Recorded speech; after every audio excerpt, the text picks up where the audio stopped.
Hello everyone and welcome back to my channel. आज की video के अंदर हम कंटिन्यू कर रहे हैं हमारा सप्लाई अंडर जीएसटी का चैप्टर। इस वीडियो के अंदर हम करने वाले हैं शेड्यूल 1, शेड्यूल 2 एंड शेड्यूल 3 और साथ ही कंपोजिट एंड मिक्स सप्लाईज को हम देखेंगे। तो भाई जिनको ये चीज़ें समझनी है आपके लिए बहुत इंपॉर्टेंट है ये वीडियो। तो स्टार्ट करते हैं। सबसे पहली बात तो schedule 1, activities considered supply even without consideration, यानी कि डीम्ड सप्लाई। इसका ब्रीफ मैंने आपको थोड़ा सा दिया था पिछली वीडियो के अंदर।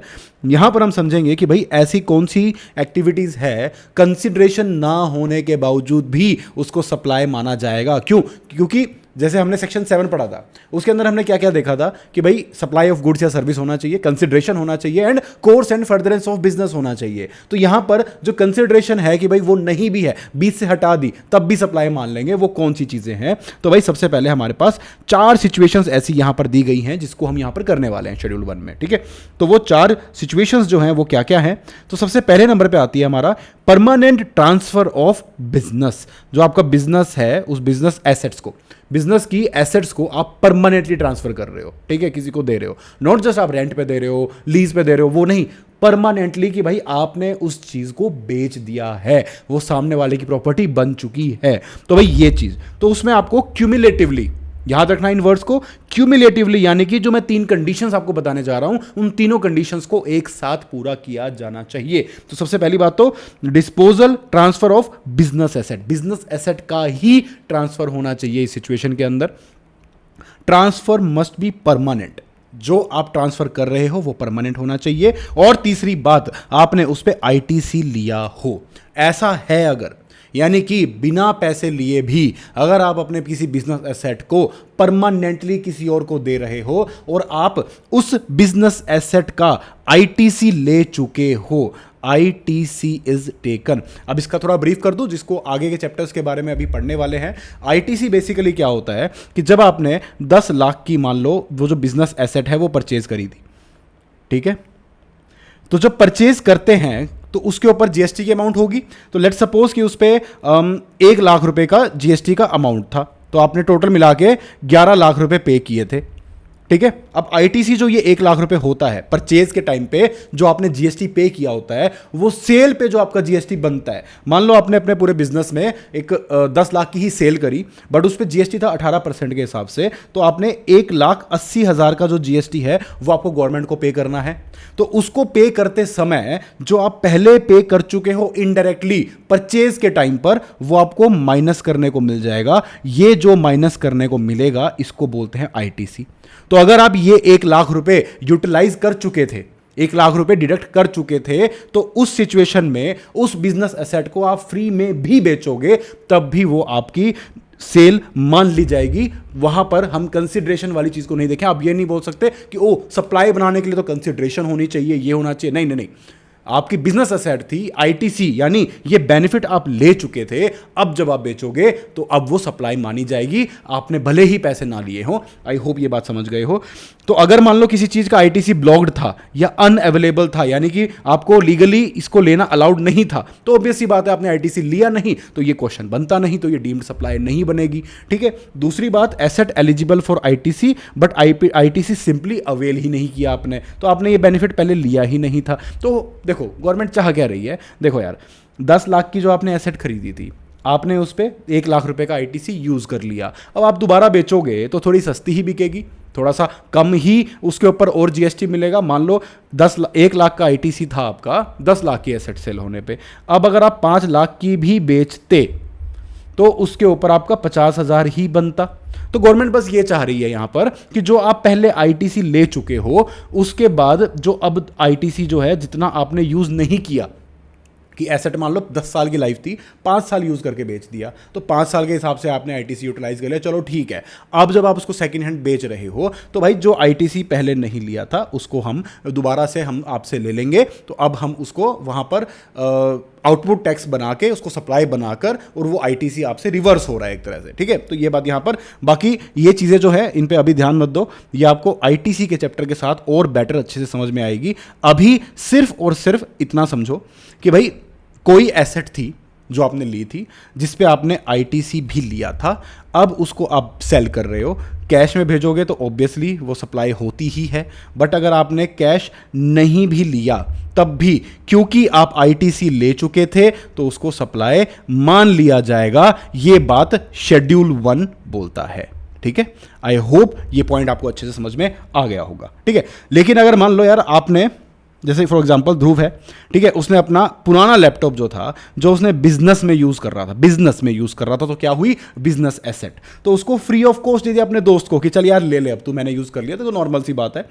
Supply only if he had availed ITC on the laptops, a dealer gives away so यहां पर अगर उसने आईटीसी लिया होता तो वो वहां पर आपका, देखो उसमें होता क्या है लॉजिकली यहां पर, कि अगर मान लो मुझे लैपटॉप लेना है, मेरा एक दोस्त है जिसकी कंपनी है, ठीक है, अब मैं उसको बोलता हूं कि यार तू अपनी कंपनी के नाम पे ले ले, ठीक है, तो तू आईटीसी तेरे को मिलेगा, तो वो जो पैसे हैं जीएसटी एक तरह से मेरा बच जाएगा। ठीक है, तो नॉर्मली लोग ये करते हैं कि यार लैपटॉप मान लो 1 लाख का खरीदा इंक्लूडिंग जीएसटी, ठीक है, इसके कंपनी के नाम पे इसको 10,000 का बेनिफिट मिल गया, तो भाई मेरी जेब से सिर्फ 90,000 रुपये गए, मैं ऐसे बेनिफिट उठा रहा हूँ। ठीक है, तो इस टाइप की चीज़ें होती हैं, तो उसको अवॉइड करने के लिए यहाँ पर ये रूल बना दिया। ठीक है, आगे बढ़ते हैं, रिलेटेड पर्सन या डिस्टिंक्ट पर्सन। अब देखो, अगर आप अपने रिलेटेड पर्सन को कोई चीज़ बेचते हो, ठीक है, तो जाहिर सी बात है कि आपके पास एक पावर है कि यार आप उसको बोल सकते हो कि यार चल, जैसे फॉर एग्जांपल मैंने अपने चाचा को कोई चीज़ बेचनी है, ठीक है, सॉरी जो रिलेटिव की डेफिनेशन आता है, अपनी वाइफ को मुझे कोई चीज़ बेचनी है, मैं उसको कह सकता हूँ कि यार अकाउंट से मत भेजियो, पक्के में नहीं दिखाना हमें, ठीक है, तो तू मुझे बस ऐसे कैश दे दे या जो भी है, तो इस तरीके से आप इन्फ्लुएंस कर सकते हो उस चीज़ को। ठीक है, तो यहाँ पर ये बोला गया है कि अगर आप रिलेटेड पर्सन को कोई चीज़ बेच रहे हो, हम मानेंगे कि आपने बेचा ही है, आपने पैसा लिया हो चाहे ना लिया हो, उससे फर्क नहीं पड़ता, तो कंसिडरेशन नहीं भी है तो उसको मान लिया जाएगा। फिर एक कॉन्सेप्ट आता है आपका डिस्टिंक्ट पर्सन का। ठीक है, चलो उसको देखने से पहले रिलेटिव की डेफिनेशन देख लेते हैं। रिलेटिव की डेफिनेशन में आता है आपका रिलेशन, देखो किस किस टाइप के हो सकते हैं, मैंने यहाँ पर बड़े अच्छे से इसको बाइफरकेट किया है। तो भाई रिलेशनशिप हो सकते हैं आपका, बिजनेस रिलेशनशिप हो सकता है, कंट्रोल या ओनरशिप हो सकती है, फैमिली मेंबर हो सकते हैं कि भाई सेम फैमिली के आप मेंबर्स हो, डिस्ट्रीब्यूशन राइट्स हो सकते हैं, ठीक है, कि यार दोनों में से एक आपका सोल एजेंट है, ठीक है, सोल डिस्ट्रीब्यूटर है, सोल कंसेशनियर है ऑफ अदर, यानी कि आप कहीं ना कहीं उससे जुड़े हुए हो, उसके भरोसे हो, आपका काम उसके भरोसे चल रहा है। ठीक है, control and ownership business relationship में क्या होता है कि दे आर ऑफिसर्स या डायरेक्टर्स हैं एक दूसरे के बिजनेस के, ठीक है, या फिर they are legally recognised partners in business, या they have employer employee relationship. ये देखो ये बहुत इंपॉर्टेंट है, they have an employer employee relationship, यानी कि ये रिलेटेड पर्सन की कैटेगरी के अंदर आते हैं। देखने में लगता नहीं है बट ये आते हैं। ठीक है, तो एम्प्लॉयर एम्प्लॉई जो हैं वो एक रिलेटेड पर्सन माने जाते हैं, इस चीज़ को ध्यान से याद रखना है, इन चीज़ों पर क्वेश्चन अच्छे खासे बन जाते हैं। ठीक है, फिर आते हैं कंट्रोल एंड ओनरशिप। तो भाई आप 25% से ज़्यादा होल्डिंग रखते हो, ठीक है, या डायरेक्टली इंडायरेक्टली दूसरे को कंट्रोल करते हो, या कोई थर्ड पर्सन आप दोनों को कंट्रोल करता है, या दोनों मिलकर किसी थर्ड पर्सन को कंट्रोल करते हो, तो इन सारे केसेस के अंदर आप रिलेटेड पर्सन बन जाते हो। तो भाई ये चीज़ अच्छे से कर ली, तो उसके बाद आप देखोगे कि इनका आपस में परचेज अगर सेल की जा रही है कोई चीज़, तो ये पावर होल्ड करते हैं कि सामने वाले को कह सकते हैं, ठीक है, सामने वाले को कह सकते हैं कि भाई अकाउंट से मत भेजियो, कैश में दे दियो। तो यहां पर लॉ इन सब चीज़ों को रोकने के लिए कहता है कि भाई हमें पता, आप शायद क्या पता कंसिडरेशन ना भी लो, बाद में कभी ले लो, किसी और तरीके से ले लो, तो हमें तो मान के चलेंगे कि पैसा लिया है, उसको सेल हम बना देंगे अगर आप रिलेटेड पर्सन से कोई चीज़ कर रहे हो तो। ठीक है, तो एक तरह से आपको यहां पर सेंस समझ में आ रही होगी शेड्यूल 1 की। शेड्यूल 1 ये कहना चाह रहा है कि भाई आप जो चीज़ें बचाना चाहोगे हम उसको भी पकड़ लेंगे, हम उसको भी सप्लाई बना देंगे। ठीक है, तो यहां पर ये हुआ रिलेटेड पर्सन। फिर आता है हमारा डिस्टिंक्ट पर्सन। अब देखो डिस्टिंक्ट पर्सन क्या होता है कि if a person has obtained or is required to obtain more than 1 registration, ठीक है, whether in the same state or territory. तो बेसिकली क्या हुआ कि आप मान लो सेम कंपनी है, कंपनी इज सेम, ठीक है, अब आपने एक ही स्टेट के अंदर, ये एक स्टेट ए है, ठीक है, ये इसकी बाउंड्री बना देता हूँ मैं, बहुत सुंदर, ठीक है, और यहाँ पर ये आता है आपका स्टेट बी, और ये भी एक अलग से स्टेट है। ठीक है, अब यहाँ पर देखो जाहिर सी बात है, आप कंपनी हो तो आपको रजिस्ट्रेशन लेना होगा जीएसटी का। ठीक है, अब या तो आप क्या कर सकते हो, यहाँ पर आपकी ब्रांचेज हैं, ब्रांच 1, ब्रांच 2, ब्रांच 3 यहाँ पर है, ठीक है। अब क्या किया आपने कि ये ब्रांच 1 का सेपरेट GSTIN है, ठीक है, और इसका भी सेपरेट GSTIN है, और इसका तो होता ही है, ठीक है, GSTIN है, ठीक है। तो ये आपके ही हैं, सारे ब्रांचेज हैं और इनके अलग अलग GSTIN आपने ले रखे हैं, ठीक है।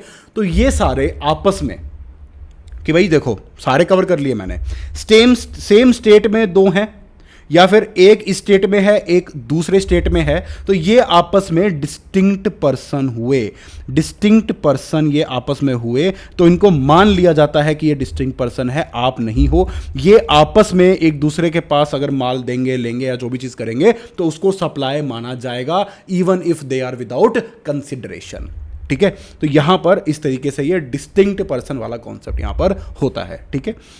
तो यहां पर अब देखो इसके अंदर दूसरा एक चीज क्या आएगी।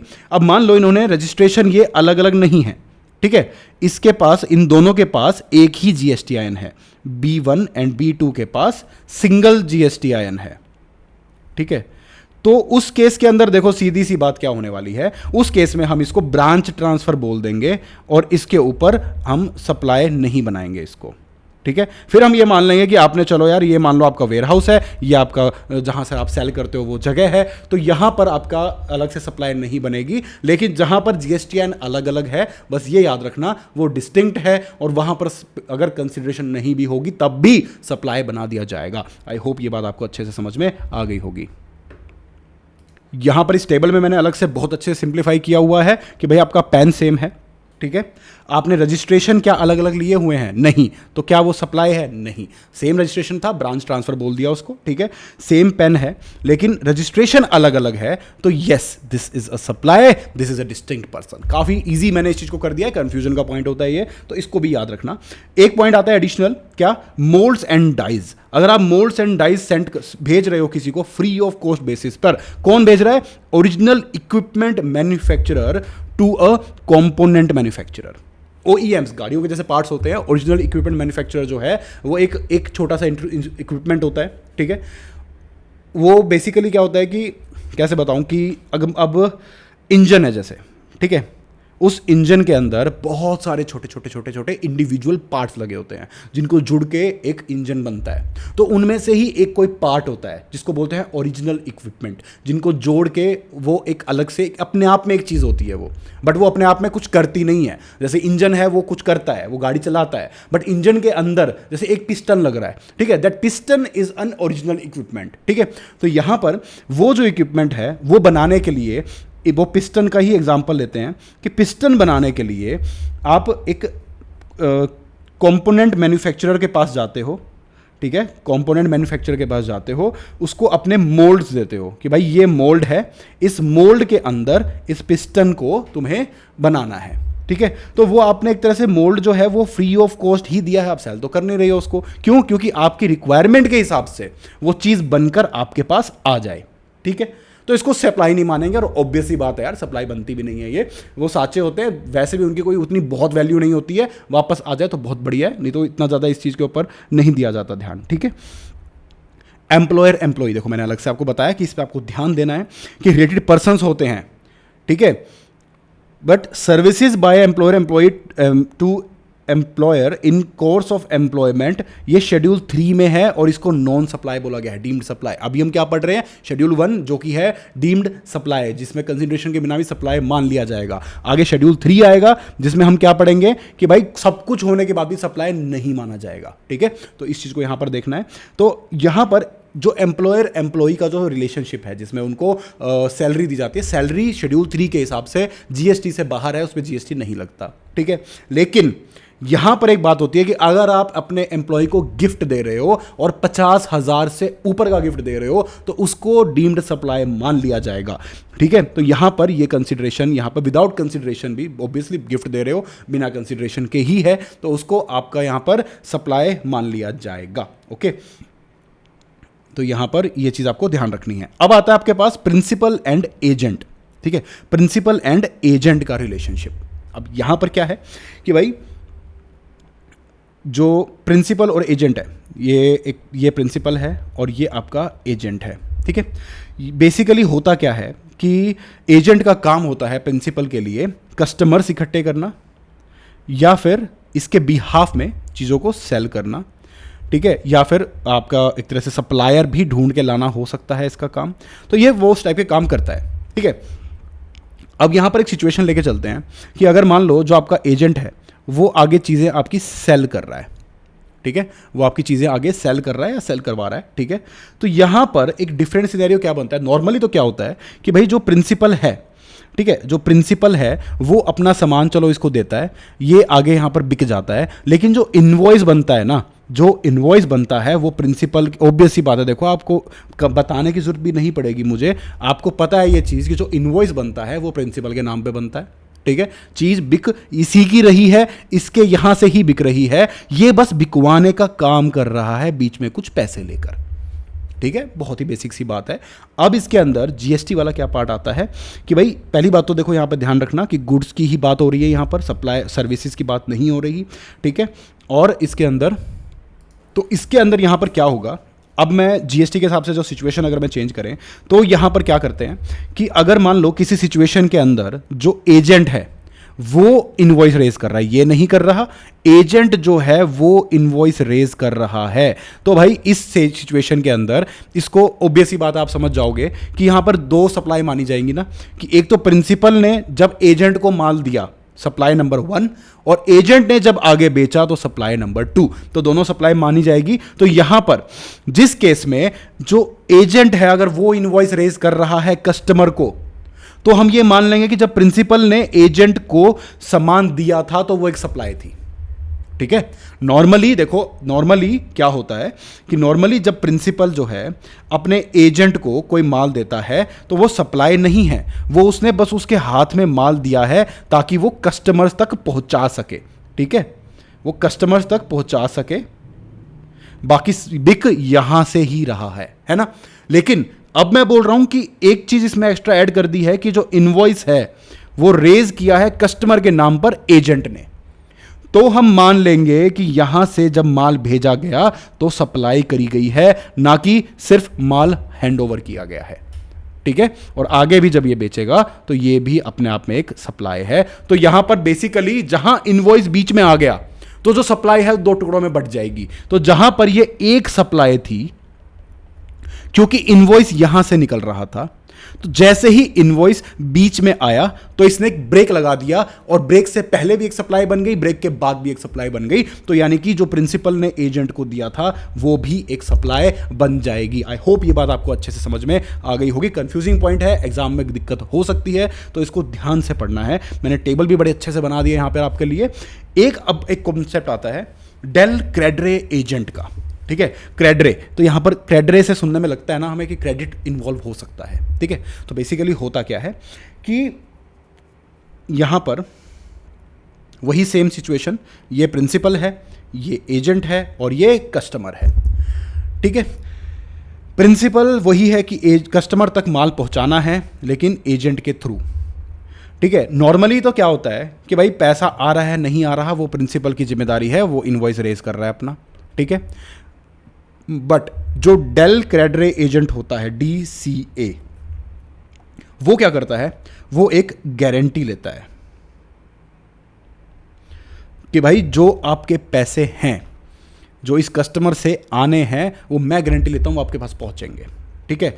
और नहीं भी पहुंच पाते हैं, कस्टमर नहीं भी दे पाता है, तो ये कस्टमर को क्रेडिट भी दे देता है कि भाई तू पैसे पहुंचा दे, क्योंकि दिस इज योर गारंटी। तो ये दो तरीके से पैसे कमा सकता है। पहली बात तो ये जो गारंटी है इस चीज़ के, और जो क्रेडिट पे देता है तो उस चीज़ का भी पैसा कमा सकता है। तो ये एक डिफरेंट चीज़ है जो मार्केट में होती है, जो वर्क करती है, ठीक है। तो इसको किस तरीके से देखा जाएगा, तो भाई देखो DCA इज नॉट एन, देखो guarantees payment to the supplier, कि या तो खुद देगा या उससे दिलवाएगा, ठीक है। DCA not an agent under para 3, ठीक है। पैरा 3 जो हम अभी कर रहे हैं, शेड्यूल 1 का पैरा 3 जो हम पढ़ रहे हैं, supplier invoices direct buyer directly, ठीक है। पहला सिचुएशन तो short term loan interest charged by DCA to buyer, देखो जो मैंने आपको बताया कि जो बायर को ये क्रेडिट पे दे रहा है, इसके लिए जो पैसा कमा रहा है, ठीक है, वो चीज़ें। तो भाई वो एक इंडिपेंडेंट सप्लाई है of loan service by DCA, not included in the value of goods. उसका वैल्यू से कोई लेना देना नहीं है, वो अपने आप में एक इंडिपेंडेंट चीज है। ऑब्वियस सी बात है, अगर आप यहां पर देखो तो ये इसने जो इसको क्रेडिट दिया, इसने जो चीज दी, इसका यहां पर पूरे सिनेरियो में जो ब्लू पार्ट है वो प्रिंसिपल से रिलेटेड है, तो प्रिंसिपल से कोई कनेक्शन नहीं है, तो ये डिफरेंट सप्लाई है, इसको गुड्स की वैल्यू में नहीं जोड़ने वाले हम, ठीक है। तो यहां पर तो ये चीज हट गई। अब देखा जाए तो DCA is an agent under para 3, यानी कौन सा एजेंट, जो कि इनवॉइस रेज कर रहा है वो वाला एजेंट है। तो interest for delayed payment credit extended by DCA is subsumed in the value of goods supplied by DCA, not a separate supply. तो ऑब्वियस ही बात है यार, वहां पर दो सेल्स बन गई अगेन, ठीक है। तो जब उसने उसको क्रेडिट भी दिया तो वो क्रेडिट जो है एक तरह से हम कॉम्पोजिट वाला कॉन्सेप्ट पढ़ते हैं, ठीक है, कि उसके अंदर क्या होता है कि जो एक आपकी मेन सप्लाई होती है, प्रीडोमिनेंट सप्लाई होती है, और एक आपकी उससे जुड़ी हुई सप्लाई होती है।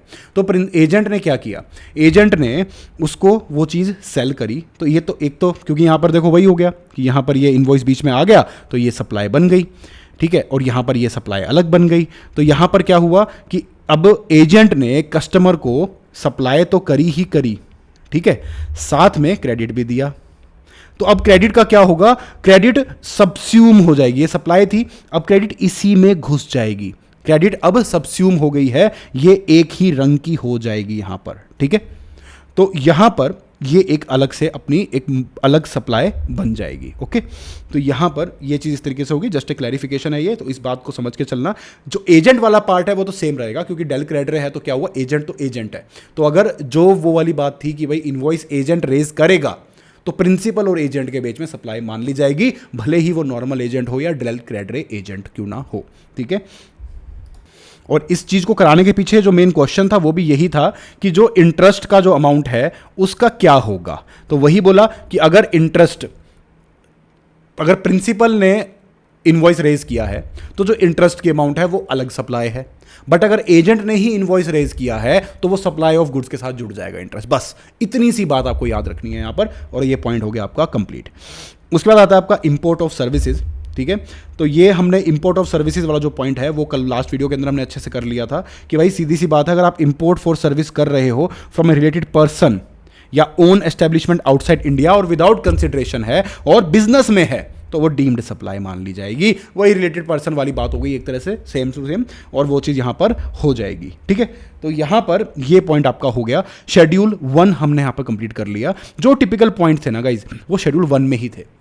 अगर मैं आपसे शेड्यूल 2 और शेड्यूल 3 की बात करूं तो बहुत ही स्ट्रेट फॉरवर्ड है, उसमें बस आपको कुछ चीज़ें हैं जो ध्यान रखनी है, कुछ चीज़ें हैं याद रखनी है। जैसे शेड्यूल 2 आपसे अब बात करेगा कि कौन सी चीज़ें गुड सप्लाई ऑफ गुड्स बनेगी, जैसे ये पूरी की पूरी टेबल है, दिस इज शेड्यूल 2, ठीक है, मोर और less this is schedule 2।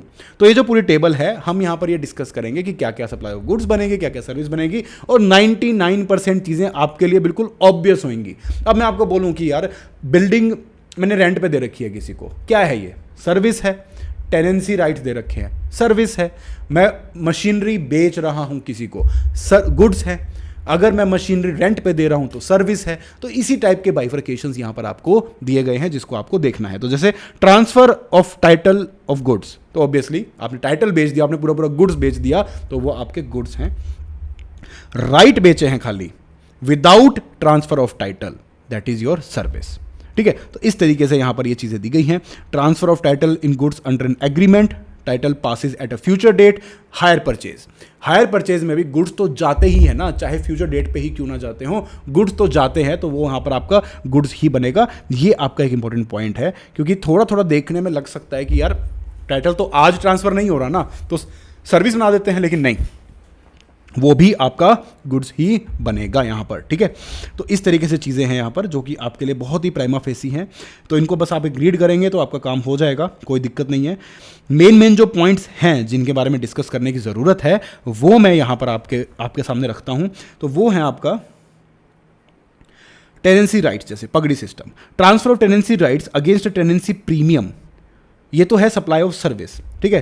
Taxable, अगर इसमें ध्यान क्या रखना है, वो क्लैरिफिकेशन क्या है यहाँ पर कि taxable even though stamp duty registration also apply. तो कोई और टैक्सेस अगर उस पर लग रहे हैं तो वो ये चीज़ एस्केप नहीं कर सकता कि भाई जीएसटी नहीं लगेगा, वो तो लगेगा, तो ये सब सर्विसेज है तो यहाँ पर ये चीज़ हो जाएगा। इसको सेल ऑफ लैंड नहीं मानेंगे। इसको क्लैरिफाई करने का रीज़न क्या है कि भाई टेनेंसी राइट्स होते हैं ना, नॉर्मली जो स्टैम्प ड्यूटी लगती है, रजिस्ट्रेशन होती है, वो बिल्डिंग बेचने पे होती है, लैंड बेचने पे होती है। यहाँ पर टेनेंसी राइट्स में भी वो चीज़ें होती हैं, तो उन चीज़ों के होने की वजह से उसको परमानेंट ट्रांसफ़र ना मान लिया जाए। ये है टेनेंसी राइट्स ही, ये सप्लाई ऑफ सर्विस ही बनेगा। ठीक है, यहाँ पर ये चीज़ याद रखनी है। प्रायोरिटी सेक्टर लैंडिंग सर्टिफिकेट्स, अब ये क्या होते हैं? ये जो है पीएलसी है, ये गुड्स है not securities, no GST exemption, ये टैक्सेबल हैं। ठीक है, ITC available to buying bank, ठीक है, तो वो एक आपकी नॉर्मल प्रोसीजर है, इसमें अभी नहीं घुस रहे हम। तो मेनली क्या है कि इसको गुड्स की कैटेगरी में रखा गया है, प्रायोरिटी सेक्टर लैंडिंग सर्टिफिकेट।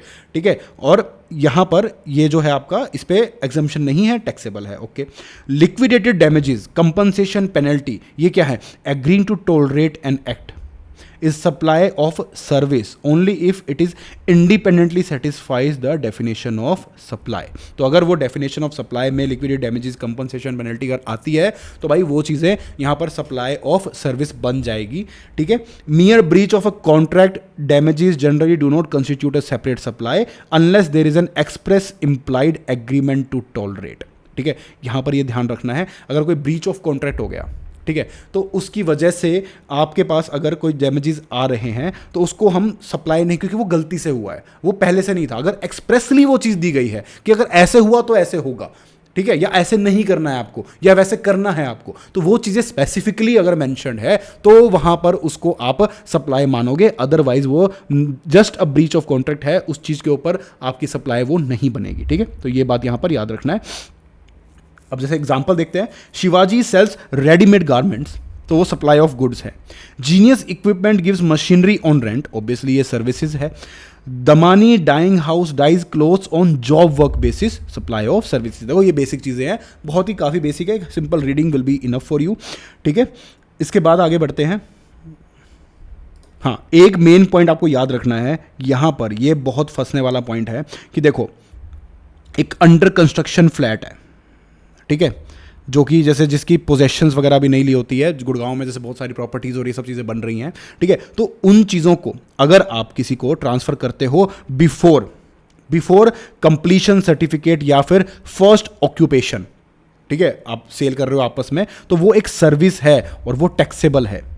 लेकिन अगर कंप्लीशन सर्टिफिकेट आ गया है, फर्स्ट ऑक्यूपेशन हो चुका है, तो भाई वो बिल्डिंग में आ जाएगा, सेल ऑफ बिल्डिंग, जो शेड्यूल 3 में यहाँ सर बाहर है जीएसटी से, वो चीज़ यहाँ पर बाहर है, जीएसटी में आती नहीं है, तो वो आउटसाइड जीएसटी है। तो ये पॉइंट आपको बिल्कुल अच्छे से याद रखना है। ओके, तो एक तरह से उसको सप्लाई ऑफ कंस्ट्रक्शन सर्विसेज मान लिया जाता है। ठीक है, तो उस परव्यू में आकर वो आपका यहाँ पर जीएसटी की एप्लीकेबिलिटी आ जाती है। बट एक बार वो बनके तैयार हो गई है बिल्डिंग, तो अब वो बिल्डिंग है, अब जो आप बेच रहे हो वो आप बिल्डिंग बेच रहे हो, तो वो जीएसटी से बाहर है, शेड्यूल 3 ने उसको बाहर कर रखा है। ठीक है, आई होप ये पॉइंट अच्छे से हो गया है। ठीक है, उसके बाद हम देखते हैं, पहले हम कर लेते हैं शेड्यूल नंबर 3, उसके बाद ये बहुत ईजी सा पॉइंट है, लास्ट में देख लेंगे इसको। ठीक है, ये आ गया हमारा शेड्यूल 3। ठीक है, इसमें भी देखो बेसिकली एक लिस्ट है। ठीक है, उस लिस्ट को ध्यान से पढ़ना है, याद रखना है, दैट्स इट। इसमें ज़्यादा कोई बहुत कॉम्प्लिकेटेड या कोई डिटेल चीज़ें नहीं है।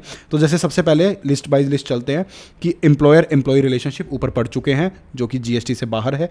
ठीक है, सर्विस बाय एनी कोर्ट और ट्रिब्यूनल, कोर्ट या कोई ट्रिब्यूनल सर्विस देता है तो वो भी जीएसटी से बाहर है। इसमें समझाने वाली कोई बात नहीं है, लिखा हुआ है लॉ के अंदर, जीएसटी से बाहर है तो बाहर है, who are we to argue, है ना। तो भाई एम्प्लॉयर एम्प्लॉय बाहर, कोर्ट और ट्रिब्यूनल जीएसटी से बाहर, functions of MP MLA panchayat and municipality members, duties under constitutional post, तो ये सारी चीज़ें यहाँ पर जीएसटी से बाहर हैं। फ्यूनरल, ब्यूरियल, क्रेमेटोरियम और mortuary services including transportation of the deceased, ये सारी चीज़ें जीएसटी से बाहर है। इतनी सीरियस चीज़ों को क्यों रखेंगे, ऑब्वियसली। सेल ऑफ लैंड, देखो जो हमने बात करी, सेल ऑफ बिल्डिंग और where entire consideration is received after completion certificate, तो यहां पर क्या है, आफ्टर कंप्लीशन सर्टिफिकेट जीएसटी से बाहर है, बिफोर कंप्लीशन सर्टिफिकेट जीएसटी के अंदर है। ठीक है, तो ये हमने अभी पढ़ लिया है, जस्ट अभी जो हमने एग्जाम्पल पढ़ा था वो इसी चीज के ऊपर था। एक्शनेबल क्लेम्स हैं other than specified actionable claim, देखो एक्शनेबल क्लेम्स जीएसटी से बाहर हैं शेड्यूल 3 के हिसाब से। ठीक है, नॉर्मली देखा जाए, ऊपर हमने देखो पढ़ा था गुड्स की डेफिनेशन में आते हैं, गुड्स की डेफिनेशन में आते हैं, लेकिन शेड्यूल 3 ने बाहर कर रखा है कुछ को छोड़ के। किस किस को छोड़ के? Batting, casinos, gambling, horse racing, lottery, online money gaming के अलावा। तो यानी कि इनके ऊपर तो जीएसटी लगेगा, बैटिंग, कसिनोज और इन सब चीज़ों पे। उसके अलावा जो एक्शनेबल क्लेम्स हैं वो जीएसटी से बाहर हैं, गुड्स की डेफिनेशन में आते हैं। ठीक है। Supply of goods from a place in non taxable territory to another non taxable territory without goods entering India, यानी कि इंडिया में गुड्स नहीं आए, बाहर की बाहर बिक गए, तो भाई उसका इंडिया से कोई लेना देना नहीं, वो जीएसटी से बाहर है। Supply of warehouse goods to any person before clearance for home consumption. तो देखो, यानी कि देखो, ये हम कस्टम में अच्छे से पढ़ेंगे, बट मैं शॉर्ट में बताता हूं कि बाहर से माल आया, अपने इंडिया के अंदर जो नॉर्मल कंट्री के अंदर घुसने से पहले जो कस्टम के वेयर हाउस बने होते हैं वहां पर आपने माल रख दिया। अब हो क्या रहा है, वहीं पर बैठे बैठे लोग माल बेचते रहते हैं कि भाई एक्स ने सामान बाहर से मंगवाया, अभी इंडिया में नहीं एंटर हुआ है, वेयर हाउस में रखे रखे वाई को बेच दिया, वाई ने वेयर हाउस में रखे रखे जेड को बेच दिया। तो ये जो एक्स की वाई की और वाई की जेड की जो सेल्स हो रही हैं, ये इन पे जीएसटी नहीं लगेगा। जब जेड वहां वेयर हाउस से निकाल कर बाहर लेकर जाएगा तब उस पे जीएसटी लगेगा, एक बार में, बार बार नहीं तंग करेंगे। ठीक है, तो आई होप ये पॉइंट समझ गए। Apportionment of co insurance premium by lead insurer to co insurer. ठीक है, मिलकर आपने इंश्योरेंस लिया हुआ है, जो इंश्योरेंस का हमने एग्जांपल लिया था लास्ट वीडियो के अंदर भी। मान लो ए ने और बी ने मिलकर एक इंश्योरेंस पॉलिसी का रिस्क कवर कर रखा है। ठीक है, 50 करोड़ का रिस्क कवर एक कर रहा है, 50 करोड़ का एक कर रहा है। तो जो प्रीमियम रिसीव हो रहा है उनको, तो हो सकता है ना कि एक ही इंसान को रिसीव हो, कि भाई ए को रिसीव हो, तो ए जो है वो प्रीमियम बी को देगा, तो वो अपने आप में एक सप्लाई नहीं है। ठीक है, वो प्रीमियम जो पे कर रहा है वो सप्लाई नहीं है, अदर एडमिनिस्ट्रेशन कॉस्ट वगैरह जो जा रही होगी वो होगा, ये नहीं है। Services by insurer to reinsurer where ceding reinsurance commission is deducted from the premium subject to reinsurer paying tax on gross premium inclusive of GST, inclusive of commission।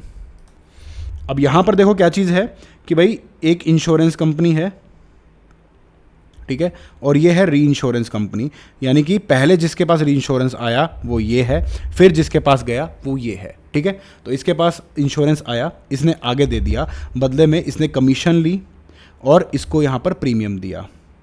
ठीक है, तो ये जो चीज़ें हैं ये जीएसटी से बाहर है, सब्जेक्ट टू द पॉइंट की जो री इंश्योरर है वो प्रीमियम पे और कमीशन के ऊपर जीएसटी बखूबी पे कर रहा है, वो सारी चीज़ें यहाँ पर हो रही है। क्योंकि जब ये इसको पे करता है, देखो अब बेसिकली होता क्या है कि ये जो इंसान है ये प्रीमियम रिसीव करता है, और इसने जैसे लास्ट वीडियो में एग्जांपल लिया था तो इसके पास 120 करोड़ का आया था, इसने 20 करोड़ का बिजनेस इसको दे दिया था, तो उसके मान लो इसको प्रीमियम भी 120 रुपये ही आया है। तो जब ये इसको 20 रुपये दे रहा होगा तो ये कमीशन माइनस करके देगा इसको। ठीक है, कि भाई तेरे तक बिजनेस लेके आया, उसकी कमीशन दे मेरे को, तो वो कमीशन माइनस करके देगा। हो सकता है 5 रुपये कमीशन थी तो ये इसको 15 रुपये दे रहा है। ठीक है, तो भाई ऑन द कंडीशन कि जो प्रीमियम रिसीव हुआ और जो कमीशन पे हुई उस पर ये अपना जीएसटी पे कर रहा है, कोई दिक्कत नहीं है। तो इसने जो प्रीमियम पे किया, ये 15 रुपये जो इसने पे किए, इसके ऊपर जीएसटी नहीं लगेगा, ये शेड्यूल 3 के अंदर आता है।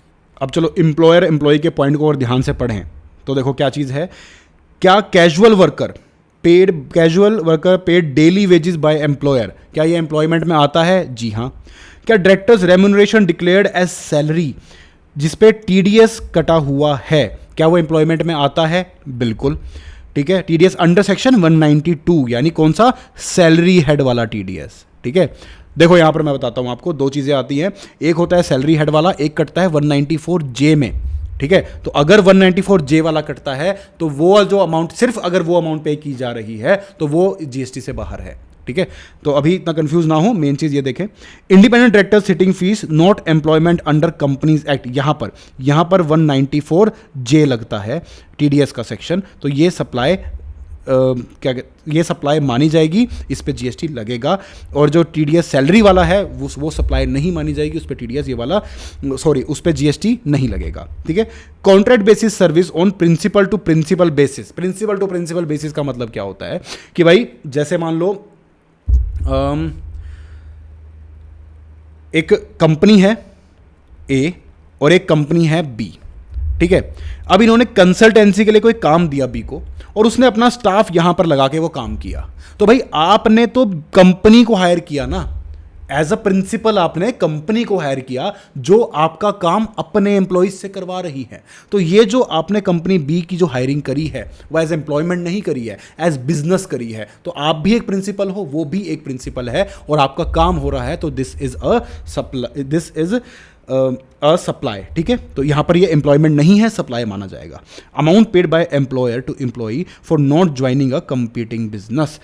तो ठीक है, तो भाई ये एम्प्लॉयमेंट में नहीं आता। This is forbearance to act and it is a separate supply. ये एम्प्लॉयमेंट की चीजें नहीं है। एम्प्लॉयमेंट में आपको काम करने के पैसे मिलते हैं। यहां पर ये पूछ रहा है कि आपको ये बोला जा रहा है कि कहीं और काम ना करने के तुझे पैसे दूंगा मैं, तो वो चीज एम्प्लॉयमेंट से बाहर है, तो उस पर आपका जीएसटी लगेगा ही लगेगा। ओके, आगे बढ़ते हैं। अब देखो यहां पर क्या क्या पॉइंट्स हैं। शेयर्स अगर आपने ईसॉप या फिर ईएसपीपी या फिर आरएसयू दिए हैं, मिले हैं या दिए हैं वाया फॉरेन होल्डिंग कंपनी, तो भाई यहां पर देखो शेयर्स एंड सिक्योरिटीज है, इन पर ना गुड्स लगेगा ना सर्विस लगेगी। दूसरा पॉइंट ये आता है कि आपने रीइंबर्समेंट करी है। मान लो इंडियन सब्सिडरी है, ठीक है, इंडियन सब्सिडरी है, उसने किसी फॉरेन सब्सिडरी को रिइंबर्समेंट करी है एक्सपेंस की on cost to cost basis. ठीक है, तो भाई यहां पर आपने किसी ने किसी को कोई सर्विस नहीं प्रोवाइड करी। सर्विस एलिमेंट तो वो होता है ना कि आपने मान लो किसी के घर में आपने कंस्ट्रक्शन करवाया। लेट सपोज एक बेसिक एग्जांपल लेता हूं, आपको कंस्ट्रक्शन कराने में 500 रुपये लगे, आपने चार्ज किए 600 रुपये, तो जो 100 रुपये है वो आपका सर्विस एलिमेंट है। जो आपकी जेब से लगे हैं वो तो कॉस्ट टू केस, आपने कमाया तो कुछ भी नहीं ना उस चीज़ में। तो अगर ऐसी चीज़ है तो this is not a supply. ठीक है, तो इसको इंपोर्ट ऑफ सर्विस नहीं मानेंगे, नॉट टैक्सेबल। लेकिन अगर उन्होंने किसी भी मैनर में आपसे एडिशनल फीस ले ली, जो यहां लिखा हुआ है एडिशनल फीस ले ली, मार्कअप ले लिया, कमीशन ले लिया, तो that portion is taxable as import of service. ठीक है, तो यहां पर यह बात का आपको ध्यान रखना है। Sale of land and building, अब देखो डेवलप्ड लैंड है, levelled with drainage water electricity line, is still sale of land, तो भाई सप्लाई नहीं बनेगी। बट सर्विस ऑफ डेवलपमेंट वो वहां पर टैक्सेबल है, यानी कि डेवलप किया हुआ जो लैंड है वो लैंड भी डेवलप, मतलब जो ये बेसिक डेवलपमेंट्स हैं ये सब चीज़ें हैं, या बना भी दोगे तब भी वो बिल्डिंग नहीं, वो बिल्डिंग है और वो सप्लाई नहीं बनेगी। लेकिन डेवलपमेंट का जो काम है वो सप्लाई है, ऑब्वियस सी बात है, सर्विस है। ये छोटी मोटी चीज़ें ठीक है सर्कुलर के थ्रू क्लैरिफाई कर दी जाती है ताकि लोगों को कन्फ्यूजन ना रहे, बट है बहुत बेसिक सी बात है। ठीक है, नॉन सप्लाई क्या क्या है यहाँ पर। Non supply is notified by government, government ने कुछ चीज़ें नोटिफाई करी हैं जिनको सप्लाई नहीं मानेंगे। क्या क्या है, any activity relating to function entrusted to a panchayat municipality, ठीक है, इसको बोल दिया इस नोटिफिकेशन के through. Grant of alcoholic liquor licence by state government, इसको भी नोटिफिकेशन के थ्रू यहां पर बोल दिया है कि ये नॉन सप्लाई है यहां पर। ठीक है, वाउचर्स देखो, वाउचर्स अगर आपको दिए जा रहे हैं तो दिस इज, आपको कुछ मिला नहीं है अभी। वाउचर बेसिकली क्या है कि मान लो आपको शॉपर स्टॉप पे या कहीं पे भी लाइफस्टाइल पे आपको वाउचर मिल गया कि यार ठीक है नेक्स्ट टाइम जब आप खरीदने आओगे तो तब आपको आप जो भी वाउचर की वैल्यू है उस वाउचर का आप सामान ले सकते हो। एट प्रेजेंट आपको कुछ मिल रहा है नहीं, एट प्रेजेंट आपके पास एक कागज का टुकड़ा है बस, जब आप उसको लेने जाओगे तब वो सप्लाई बनेगा। तो voucher in itself is not a supply. ठीक है, तो it's just a piece of paper digital code. Okay, I hope ये बात आपको समझ में आ गई हो। तो हमने देखो शेड्यूल 1 कर लिया। शेड्यूल 1 क्या बोलता था, कंसीडरेशन नहीं होने के बाद भी उसको सप्लाई मानेंगे। क्या चीज़ें थी, 4 आइटम्स थी उसके अंदर बस। ठीक है, बहुत सिंपल। शेड्यूल 2 बहुत ईजी था, जिसमें बस हमने देखना था कि क्या सप्लाई ऑफ सर्विस बनेगा, क्या सप्लाई ऑफ गुड्स बनेगा। आराम से एक रीडिंग देना बहुत ईजीली हो जाएगा। शेड्यूल 3 जो था वो भी काफ़ी आसान था। ये लिस्ट है भाई, ये आइटम्स हैं जो कि आपको याद कर लेनी है। ठीक है, मैंने थोड़ा ब्रीफ में जो भी इनमें जो भी समझाने वाला था मैंने आपको समझा दिया। ठीक है, अब एक कॉन्सेप्ट करते हैं composite supply versus mixed supply का। ये क्या चीज़ कहता है कि भाई सप्लाई जो है मोर और लेस 2 टाइप की हो सकती हैं। ठीक है, एक होती है हमारी कॉम्पोजिट सप्लाई और एक होती है मिक्स्ड। अब दोनों में फ़र्क क्या है। कॉम्पोजिट सप्लाई में एक प्रिंसिपल सप्लाई होती है, ठीक है, और दूसरी होती है एंशिलरी। ठीक है, मिक्स्ड सप्लाई के अंदर एज द वर्ड स्टेट्स अलग अलग सप्लाईज मिक्स्ड होती हैं जिनका आपस में कोई खास लेना देना होता नहीं है, बस मिक्स कर देते हैं। ठीक है, अब वो कैसे होती हैं, जैसे फॉर एग्जांपल मैं आपको बताऊं कि आपने हैम्पर्स देखे होंगे दिवाली के आसपास या किसी भी राखी के आसपास, त्योहारों के आसपास, जिसमें क्या होता है एक अजीब सा ही कॉम्बिनेशन बना देते हैं कि जिसमें यार बहुत सारी चॉकलेट्स हैं, ठीक है, बहुत सारी चॉकलेट्स हैं, ठीक है, कुछ आपके स्किन केयर के प्रोडक्ट्स हैं, ठीक है, कुछ जूसेस हो सकते हैं। तो ये एक कॉम्बिनेशन सा बना दिया, ठीक है, जिनका आपस में कोई लेना देना नहीं है, जिसको चॉकलेट खानी है अलग से चॉकलेट लेके खा लेगा, ठीक है। तो इन चीज़ों की जरूरत नहीं है, बट बना दिया और वो चीज़ें बिकती हैं। तो ये तो हो गई मिक्स सप्लाई की, अलग अलग चीज़ें आप एक साथ सेल कर रहे हो, ठीक है। तो इसमें हो, और दूसरी चीज़ क्या होती है, ये वाली, जिसमें एक चीज़ मेन है और बाकी उसकी एंसिलरी है। जैसे मान लो आपने होटल में एक रूम लिया, तो आपको वहाँ पर रूम सर्विस मिलती है, आपको लॉन्ड्री के बेनिफिट मिलते हैं, आपको गाड़ी की पार्किंग मिलती है, आपको बहुत सारे, आपको फूड मिलता है, बहुत सारी चीज़ें मिलती हैं। तो वहाँ पर बेसिकली क्या है, या फिर आपने फ्लाइट बुक करी तो भाई एक तो आपको मेन क्या है कि आपको एक जगह से दूसरी जगह जाना है, बीच में आपको फूड भी मिल रहा है, आपको एयर होस्टेस की सर्विसेज भी मिल रही हैं, आपको लाउंज, आपको जो भी फ्लाइट में बेनिफिट मिल सकते हैं वो बेनिफिट मिल रहे हैं, ठीक है। तो यहाँ पर क्या हुआ कि जो होटल रूम है, आप होटल रूम लेने गए थे, आप लॉन्ड्री लेकी सर्विस लेने नहीं गए थे, वो तो आपको एज अ एंसिलरी सर्विस मिली थी वहां पर, ठीक है। मेरी बात समझ में आ रही है कि मेन क्या था, होटल रूम लेना, उसके अलावा जो चीजें मिली वो तो बस मिल गई, आप वो लेने नहीं गए थे। तो यहां पर अब ये पढ़ने का पर्पस क्या है, देखो भाई जीएसटी लगना है इनके ऊपर, ठीक है। अब अगर आप देखो, अगर मैं होटल रूम का एग्जांपल लूं तो रूम का मान लो रेट है 18%, ठीक है। लॉन्ड्री की जो सर्विसेज हैं, एग्जांपल ले रहे हैं, ठीक है, उसका रेट हो सकता है 12%, ठीक है। तो भाई कौन सा रेट लगाओगे, तो यहां पर जो प्रिंसिपल है, क्या है प्रिंसिपल, आपको केस टू केस समझ में आ जाएगा। प्रिंसिपल क्या है, होटल रूम लेना, तो भाई उसका रेट यहां पर एप्लीकेबल हो जाएगा, काफी इजी। अब यहां पर दूसरा एग्जांपल जो है हमारा, यहां पर क्या करेंगे, मान लो चॉकलेट का रेट है 12%, जूस का रेट है 18%, स्किन केयर का रेट है 24%। एक एग्जांपल ले रहे हैं, एक्चुअल में क्या रेट है पता नहीं, छोड़ो, यहां पर 24%, ठीक है, थोड़ा साफ लिख देता हूं, 24%। तो अब यहां पर कौन सा रेट लगाओगे, तो यहां पर सीधी सी बात है कि आप प्रिंसिपल नहीं आइडेंटिफाई कर पा रहे ना, सारे ही अपने आप में अलग हैं, सारे ही अपने आप में प्रिंसिपल हैं। आप किसको बोलोगे कि चॉकलेट इंपॉर्टेंट है या जूस इंपॉर्टेंट है या स्किन केयर इंपॉर्टेंट है, आप नहीं कह सकते ना। तो यहां पर आपका बनता है कि जो हाईएस्ट होगा, जो हाईएस्ट होगा यानी 24%, वो रेट यहां पर लग जाएगा, बात खत्म, ठीक है। तो यहां पर ये है मेन डिस्टिंक्शन इसके अंदर। तो जब कंपोजिट की बात करें तो हमें प्रिंसिपल आइडेंटिफाई करनी है, या जब आप सप्लाई पढ़ रहे होगे तो अगर प्रिंसिपल कोई सप्लाई अलग से चमक रही है, अलग से आपको लग रहा है कि यार कोई भी इंसान ये लेने जाएगा, बाकी तो साथ में मिल जाएगा। आप मूवी देखने जा रहे हो, आपको एक कूपन दे दिया जिससे आपको पॉपकॉर्न भी मिल जाएंगे, आप पॉपकॉर्न खाने नहीं गए थे, समझ जाओगे ना, आप मूवी देखने गए थे, पॉपकॉर्न तो मिल गई। तो ये जहां पर भी आपको सेंस बनता हुआ नजर आए, वहां पर समझ जाना कि एक चीज प्रिंसिपल है और बाकी चीज एंसिलरी है, ठीक है। तो हम प्रिंसिपल पे फोकस करेंगे और प्रिंसिपल का रेट लगा देंगे। बट जहां पर आप ये आइडेंटिफाई नहीं कर पा रहे हो, जहां पर आप नहीं समझ पा रहे हो कि यार प्रिंसिपल क्या बनेगा, तो वो मिक्स्ड हो सकती है और वहां पर हाईएस्ट रेट लेकर आप उसको बना दोगे, ठीक है। तो ये था इसके अंदर भाई, ये सेक्शन 8 था। तो भाई यहां पर ये पूरा का पूरा जो चैप्टर है ये हमने कंक्लूड कर लिया। सेक्शन 7 हमने डिस्कस कर लिया लास्ट वीडियो के अंदर।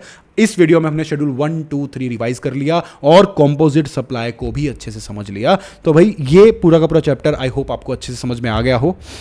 इस वीडियो के अंदर इतना ही, ये चैप्टर हमारा कंप्लीट हो गया। अगर आपको चाहिए कि भाई मैं इसके ऊपर क्वेश्चंस के ऊपर भी वीडियोस बनाऊं, एनालाइज करूं, वो सब चीज़ें आपको दूं, तो उसके लिए भी आप कमेंट सेक्शन में मुझे लिख सकते हैं। आपका अगर कमेंट आएगा तो डेफिनेटली मैं उसके ऊपर वीडियोस बनाऊंगा। आगे की वीडियोस के लिए स्टे ट्यून्ड। अब हम नेक्स्ट चैप्टर स्टार्ट करेंगे कल की वीडियो के अंदर, चार्ज ऑफ जीएसटी, ठीक है। उसको भी मैं 2 दिन के अंदर अंदर कंप्लीट करने की पूरी कोशिश करूंगा। तो स्टे ट्यून्ड गाइज। आई होप ये वीडियो आपको अच्छी लगी है। लाइक करना, सब्सक्राइब करना and thank you for watching.